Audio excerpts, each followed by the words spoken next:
Welcome to the world of Mega Man Star Force! Whether you're a newcomer or an EM Wave expert, it's time for an epic adventure through the stars! Nearly 2 decades ago now, Capcom introduced their follow-up to the extremely successful Mega Man Battle Network series. Dubbed Mega Man Star Force in the West, also known as Ryusei no Rockman or Shooting Star Rockman in Japan, this series found its home on the wildly popular Nintendo DS handheld and carried forward Battle Network's innovative mix of real-time action and turn-based RPG gameplay for its battles, while switching out Battle Network's 2D perspective for a 3D over-the-shoulder view in Star Force. It also introduced a fresh story and cast of characters, including a slick, brand new version of Mega Man formed by the fusion of a human boy named Geostellar and an electromagnetic wave-based alien named Omegasis. Yeah, it's all a bit weird, but trust me, it's also a lot of fun and it works in the context of the games, giving the series cozy Saturday morning anime vibes while being unafraid to explore some darker themes, much like Battle Network before it. And while Battle Network caught fire and became wildly popular in its day, Star Force sadly never quite took off in the same way, spanning only 3 games before Capcom pulled the plug on the series. Despite Star Force garnering its own dedicated fans, myself included among them, its relative failure to catch on meant I'd never imagined Capcom would ever bother revisiting Star Force with a legacy collection like they did Battle Network.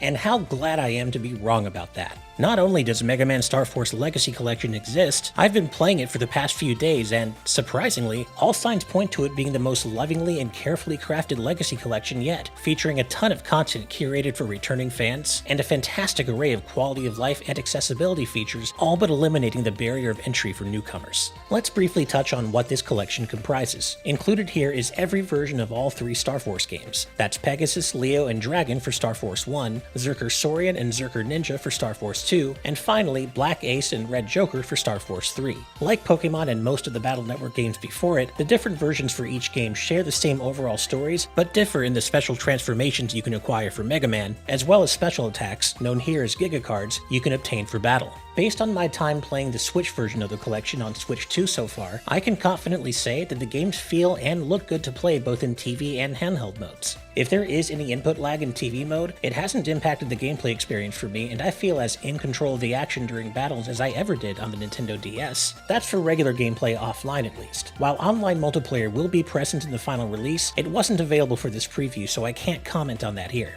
Then there's the massive amount of archival content contained in the collection's gallery, consisting of hundreds of pieces of production artwork and design drafts, each game's full soundtrack, new high-res illustrations of every battle card alongside their original pixel art counterparts, and bonus cards signaling the inclusion of content that was previously exclusive to Japan for the original games. There are also, of course, in-game achievements for completionists to aim for now too. But there's more. Capcom has really gone all out on the music side of things in particular, with all 3 games getting brand new remixed soundtracks that can be used in the games themselves. Whether the remixed music is an improvement over the original soundtracks is hard to say since music is so subjective, but as someone who's played these games before, I'm enjoying the fresh remixes, and thankfully you can toggle between them and the original soundtracks on the fly while playing, so really, everyone wins. You can even set favorite tracks to play during battles in-game, swapping out each game's standard battle theme with your favorites. And though I don't have access to them for my preview of the Switch version, fellow Mega Man fan and content creator ShadowRockZX reports that certain tracks from the Battle Network series are present in his preview version for Steam. How and when those tracks will be made available for other platforms remains to be seen, but it's certainly worth noting. There are also new voiceover lines added for battles, and these can optionally be turned on or off alongside the existing voice lines for EM wave changes and other transformations. Both the English and Japanese voice tracks are available and can be toggled between, though in this case you have to quit out of the game you're playing to do so.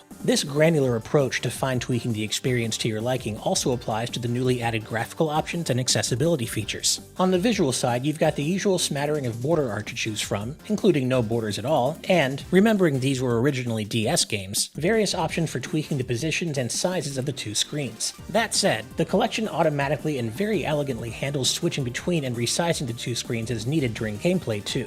We've also got new high-resolution character portraits and battle card art, alongside a quote-unquote high-resolution filter, which are all separate toggles. This is particularly nice because while I've been enjoying the former 2, the latter just gives all 3 games that greasy, smeary, Vaseline-esque look so often included in retro collections. I much prefer the raw, chunky pixels of the original graphics, and I suspect that'll be the case for many others as well. Finally, I've got to talk about the quality of life features added for this collection, as they go a long way toward making all 3 Star Force games more accessible accessible and easier to pick up and play than ever. For one, an optional new speed boost jacks up Geo and Mega Man's movement speed outside of battle, making exploring the various maps and maze-like dungeons across all 3 games a breeze. Also assisting exploration is the new ability to toggle the rate of random encounters, including turning them off entirely. This is huge, because as much as I like this series, and even though battles tend to be fast, the constant random encounters can feel like a bit much sometimes. This is particularly true for Star Force 2, which absolutely benefits the most from this feature.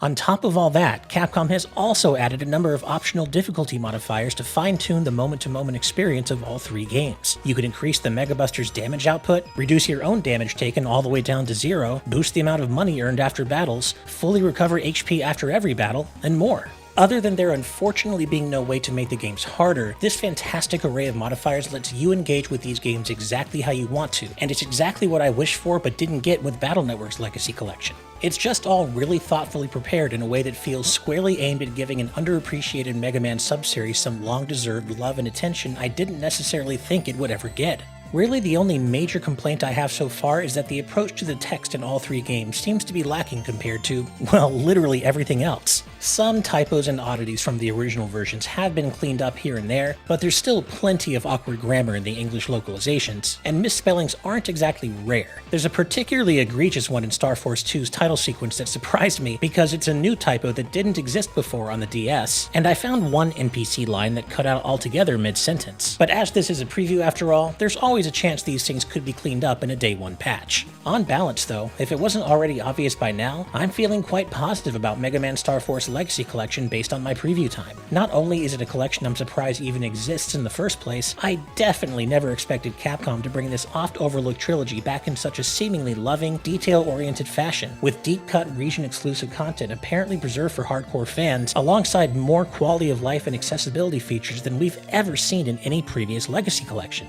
It is a bit of a shame about the apparently uneven approach taken to polishing the in-game text, but there's still time to see where things land with that, and otherwise, Capcom seems to be shooting for the stars with this one. But as always, we also want to know what you think. Have you played the Mega Man Star Force series before? Are you looking forward to this collection? Let us know in the comments below, and as always, thanks so much for watching. If you like what we do here at GVG, please do hit that like button and subscribe to the channel, as every little bit really does help. Please also consider supporting us on Patreon at patreon.com/gvgaming, where you can get perks like early access to our content for as little as $5 a month. Until next time, Wave Battle, ride on!